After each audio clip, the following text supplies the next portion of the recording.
सबका मालिक एक।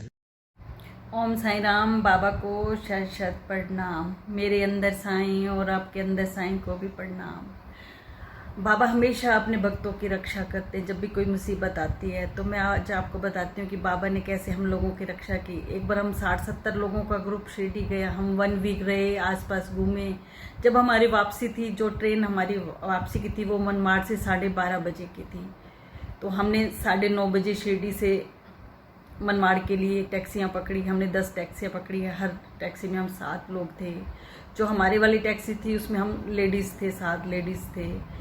गाड़ियाँ सब, टैक्सियाँ सबकी चलने लगी तो हमारी टैक्सी भी चली। तो मैंने ड्राइवर को कहा, मैंने कहा तेल वगैरह फुल करवा लेना, कभी रास्ते में ना रुक जाए। कहने नहीं मैडम जी, मैंने फुल करवा ली हैं। तो हम लोग चले सब। तो हम सिर्फ 7 लेडीज़ थे। वो जो हमारा ड्राइवर था ना, वो किसी से मराठी में बात किए जा रहा था लगातार। जब टैक्सी चल रही थी तो मैंने उसको रोका। मैंने कहा भैया ये टैक्सी चलाते हुए बात मत करो, फ़ोन रख दो। कहने लगा मैडम किसी से ज़रूरी बात करनी है। उसने मेरी बात नहीं मानी। मुझे ड्राइवर का बिहेव ठीक नहीं लग रहा था और मैं थोड़ा पछता रही थी कि हमने अपनी गाड़ी में जेंट्स क्यों, रात का टाइम था, हमने अपनी गाड़ी में जेंट्स क्यों नहीं मतलब बिठाया, हम लेडीज़ क्यों रही। और उसकी जो बातें कर रहा था हमें समझ भी नहीं आ रही थी। मैं बहुत डर रही थी।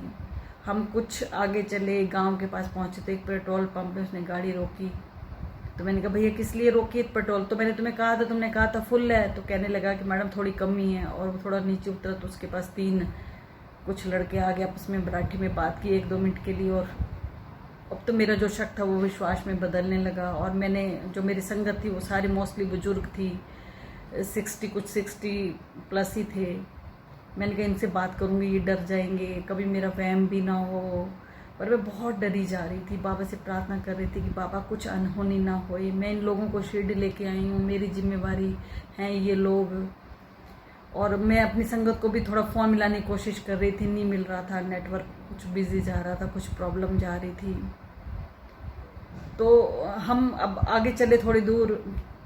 तो मैंने देखा कि थोड़ी दूर आगे हमारी एक टैक्सी खड़ी है और उसके जो हैं लोग नीचे उतर के खड़े हुए हैं। उनको लोगों को देख के मुझे कुछ तसल्ली आई। जब हम उनके पास पहुंचे तो मैंने पूछा कि क्या हुआ। तो कहने लगे कि टैक्सी की छत से किसी के बैग में से बाबा का बहुत बड़ा फ़ोटो नीचे मतलब गिर गया है और टूट गया है।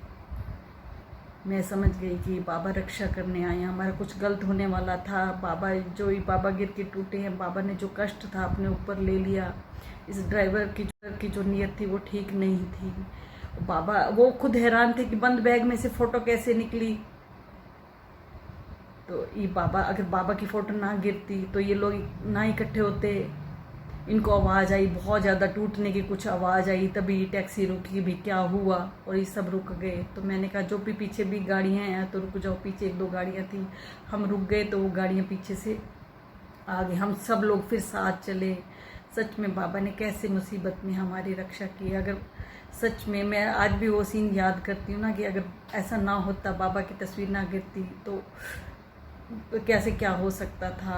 सब लोगों की जिम्मेवारी मेरे ऊपर थी। पर बाबा अपने भक्तों पे कोई कष्ट आने देते हैं? नहीं आने देते। बाबा अपने भक्तों की रक्षा करते हैं। बाबा कहते हैं ना, त्याग शरीर चला जाऊंगा पर भक्त हेतु दौड़ा चलाऊंगा। चाहे बाबा विस्कार रूप में नहीं है, निराकार रूप में है, फिर भी भक्तों की रक्षा कर रहे हैं, सब भक्तों की। अब किसी भी भक्त के ऊपर कष्ट नहीं आते। अगर आता भी है, अगर भक्त सच्चे मन से याद करता है तो बाबा दौड़े दौड़े आते हैं। ऐसे हैं हमारे साईं बाबा। ओम साईं राम।